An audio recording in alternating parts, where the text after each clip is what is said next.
தாய் தமிழ் உறவுகள் அனைவருக்கும் வணக்கம். அனைவருக்கும் வணக்கம். இப்ப சீமானண்ணன் பாத்தீங்கன்னா பேசாத ஒண்ணு இப்ப வந்து பேசி இருக்கல. அவரு பெரியார் அவர்கள் ஏற்கனவே பேசின கருத்தை தான் இன்னைக்கு அண்ணன் எடுத்து பேசுறாங்க. இன்னைக்கு கோவை ராமகிருஷ்ணன் வந்து சீமானண்ணன் வீட்டை வந்து முற்றுகையிட்டான்னா அண்ணன் வந்து ரொம்ப அதை எளிமையா கடந்து போறாங்க. இப்ப என்ன சொன்னாங்கன்னா எரியிற முட்டையை வந்து ஒரு வெங்காயத்தை அதிகமா போட்டு ஒரு ஆப்பாயில போட்டு அப்படி வந்து கொடுக்க சொல்றாங்க. இப்ப இந்த செருப்பு எறிறாங்க, ஒரு சிலர் வந்து வன்மையா இது பண்றாங்க, கொடியை போட்டு இது பண்றாங்க. இதெல்லாம் ஒரு வேதனை உச்சகட்டம். இதெல்லாம் ஒரு வரம்பு மீறின ஒரு செயல். அண்ணன் மேல 60க்கும் மேற்பட்ட வழக்குகள் வந்து திமுக மற்றும் திக சார்பில் கொடுக்கப்பட்டிருக்கு. அதை பற்றி உங்களுக்கு அது என்னன்னா, இன்னைக்கு அண்ணன் சந்திக்காத வழக்குகளே கிடையாது. ஏற்கனவே 136 வழக்குகள் அண்ணன் வந்து பார்த்திருக்காங்க. இது வந்து ஒரு 60 வழக்குகள் மேல இருக்கு. கிட்டத்தட்ட ஒரு 200 வழக்குல செஞ்சுரி அடிக்க போறாரு. என்ன தமிழ்நாட்டுல மெயின் பிரச்சனை ஓடிக்கிட்டு இருக்கு அப்படின்னா, பெண்களை பத்தி பெரியார் சொல்லாத செந்தமிழன் சீமான் வந்து சொல்லிட்டாரு. அதாவது ஒரு பொய்ய வந்து பரப்புறதுல செந்தமிழ் சீமான் ஃபர்ஸ்டா இருக்காரு.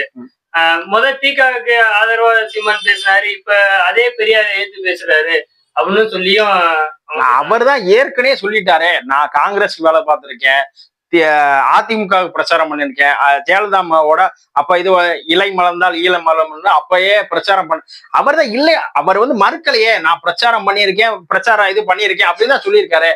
இப்ப சீமான் அவர்கள் வந்து ஒரு மனுஷனுக்கு காம இச்சை வந்தா அவங்க தங்கச்சியா இருக்கட்டும், அம்மாவா இருக்கட்டும், அவங்க கிட்ட போய் பெரியார் போய் தீர்த்துக்கிற சொன்னாரு அப்படின்னு சொல்லி பெரியார் சொன்னதா அண்ணன் செந்தமிழ் சீமான் அவர்கள் சொல்றாங்க. அது இப்ப ஒண்ணும் இல்ல. இப்ப கலைஞரோட இதை வந்து பொது உடைமையாக்கியிருக்காங்க, ஜெயலலிதா அவர்களுடைய இதை வந்து பொது உடைமையாக்கிருக்காங்க, திருக்குறளை பொது உடைமையாக்கியிருக்காங்க. இப்படி எண்ணற்ற இதை வந்து பொது உடைமையாக்கி ஏன் தந்தை பெரியார் அவர்களின் இதை மற்றதில் வந்து பொது உடைமையாக்க இந்த திக அவர்களும் மற்ற இது வந்து இதை வந்து பொதுமையாக்க தயங்குறாங்க.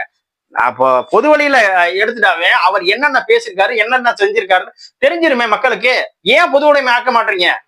பொது உடைமை ஆக்காதனாலதான் இங்க உள்ள பிரச்சனையே. பொது உடைமை ஆக்குங்க முதல்ல. பொது உடைமை ஆக்கிட்டாவே அண்ணே பெரியார் அவர்கள் பேசியிருக்காங்களா பேசல தெரிஞ்சிட போகுது. இப்ப அண்ணாமலை கூட அண்ணன் செந்தமிழன் சீமான் அவர்களுக்கு ஆதரவா சொல்லியிருக்காரு, நான் கூட ஆதாரத்தை தர்றேன் அப்படின்னு சொல்லியிருக்காங்க.